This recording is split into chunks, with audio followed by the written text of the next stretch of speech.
really incredible is to think that statues were moved kilometers out of the quarry. Everything you've been told about Easter Island is wrong. For generations, those stone giants, the Moai, were said to be nothing more than massive heads carved by a primitive people who vanished after destroying their own world. But archaeologists have now uncovered something that rewrites that entire story. Beneath the soil, these aren't just heads, they are full-bodied giants, standing nearly 30 feet tall, arms folded across their chests, surrounded by carvings no one can decipher. Around them, hidden chambers, pigments, and tools lie sealed as if frozen in time. And what's buried here doesn't match anything in the textbooks. These statues face not the sea, but the land, turned inward toward ancient villages like guardians protecting something sacred. Beneath them, the ground hides more than stone. It holds tombs, symbols, and a language that once spoke across oceans. For centuries, scholars blamed the islanders for their own downfall. But new discoveries tell a very different story, one of resilience, not ruin, and of knowledge lost, not ignorance revealed. The deeper scientists dig, the clearer it becomes. Easter Island is not a cautionary tale of destruction. It's the echo of a civilization that mastered survival and left behind a warning carved in stone. But to understand what that warning means, we have to look beneath the giants themselves. It began with a dig no one expected to change history. When archaeologists first cut into the earth beneath one of Easter Island's famous stone heads, they believed they'd find only rock and rubble. Instead, what emerged from the soil silenced everyone watching. The head wasn't a head at all. It was a full-bodied statue, buried up to its shoulders, arms folded neatly across the chest, hands carved with impossible precision, and etched into the back spirals, symbols, and grooves that seemed to whisper a forgotten language. Some of these buried giants stand nearly 30 feet tall. Their stone skin still bears the marks of ancient tools. The soil that covered them for centuries had preserved every detail, as though the island itself was guarding their secret. But the question that haunted the team wasn't how they were made. It was why they were buried. Was it ritual, protection, or something darker? A deliberate act to hide what lay beneath. Around the uncovered statues, diggers found abandoned chisels and tools, as if the builders had walked away mid-work, never to return. And each Moai faced not the endless sea, but the heart of the island, toward the homes of the living. Guardians, not idols. Watchers, not relics. But what were they guarding? That answer would come from the earth itself, in the form of a strange red powder sealed deep below. When the excavation continued, the archaeologists noticed something unsettling. The soil around the Moai wasn't just earth. It was stained a deep crimson hue. A fine powder clung to the buried stone, coating its surface like dried blood. Laboratory tests confirmed it wasn't natural clay. It was hematite, a red pigment used by ancient cultures around the world for one reason: ritual. The team knew this pigment from burial sites in Egypt, from Neolithic caves in Europe, even from early graves in South America.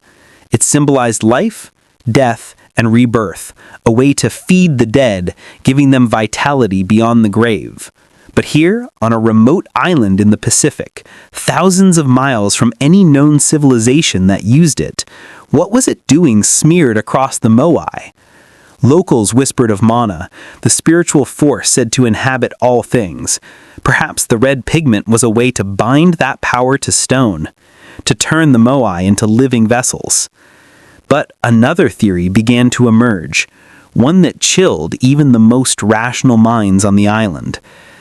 The pigment wasn't painted by worshippers. It was poured, almost as if in haste, as though something had gone wrong. A ritual interrupted, a ceremony abandoned, and the pigment left as a warning.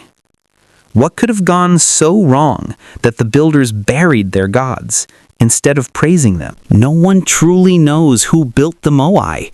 Archaeologists call them the Rapa Nui, a Polynesian people who arrived on the island around 1,000 years ago.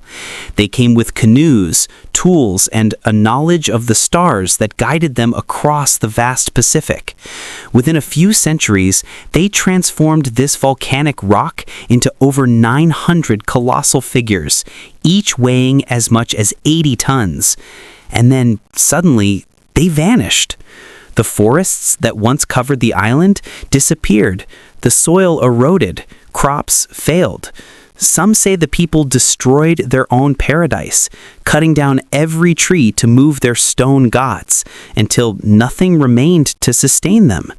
But the oral legends tell a darker version. They speak of the Long Ears and the Short Ears, two rival clans. The Long Ears built the statues to harness divine power. The Short Ears rebelled. Fire, blood, and chaos followed. The Moai were toppled and buried. Recent digs have uncovered burned bones, spear points, and fractured statues, evidence of a violent collapse. But there's one thing missing.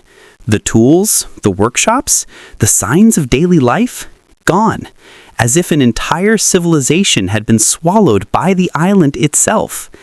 And then came the discovery that changed everything. A tunnel, hidden beneath one of the fallen Moai, leading deep into the volcanic bedrock. What they found inside rewrote everything we thought we knew about Easter Island. It was discovered by accident. A narrow crack beneath a fallen Moai, just wide enough for a person to crawl through. When the archaeologists first peered inside, their flashlights disappeared into darkness.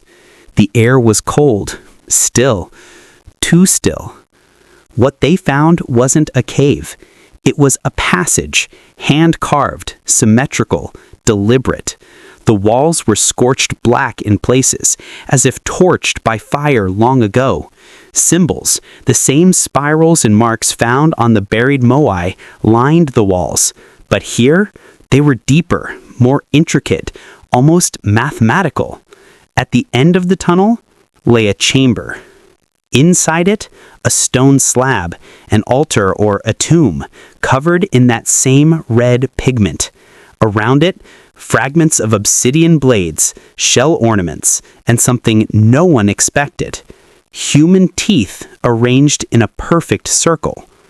For a moment, the team thought they had stumbled upon a burial site, but there were no bones, no remains, only the impression of a body, as if someone had lain there for centuries and then vanished. The stone slab was positioned directly beneath the Moai suite, as if the statue was standing guard over this hidden chamber. But why? Was this the resting place of a king, a priest, or something the islanders feared enough to seal beneath their gods? Whatever it was, the next discovery would prove Easter Island was never just a place of stone. It was a warning. It wasn't until weeks later that the team realized what the carvings on the tunnel walls were trying to say.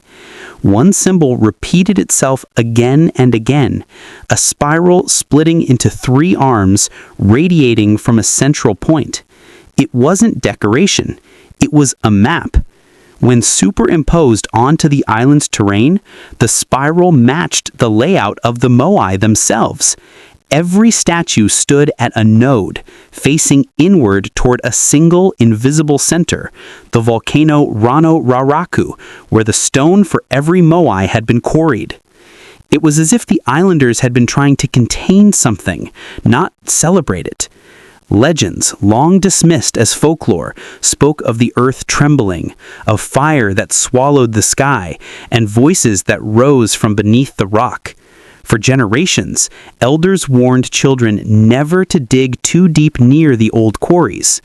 Now, as archaeologists mapped the tunnels, they realized they formed a lattice beneath the island, an ancient system of chambers and conduits that shouldn't have existed for a civilization that old.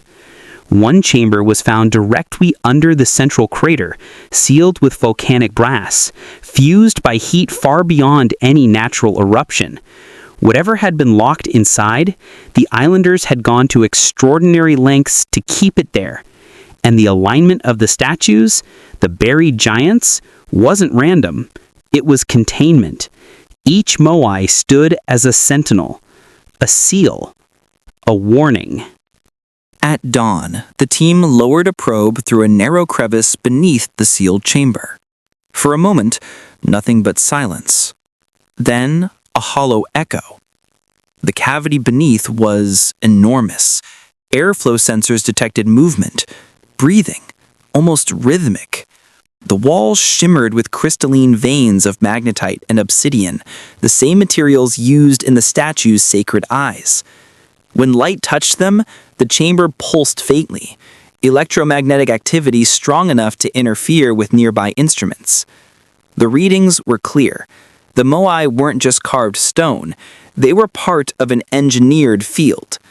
Every statue aligned along invisible energy lines converging toward the crater, as though the island's builders had discovered a natural force and learned to harness it.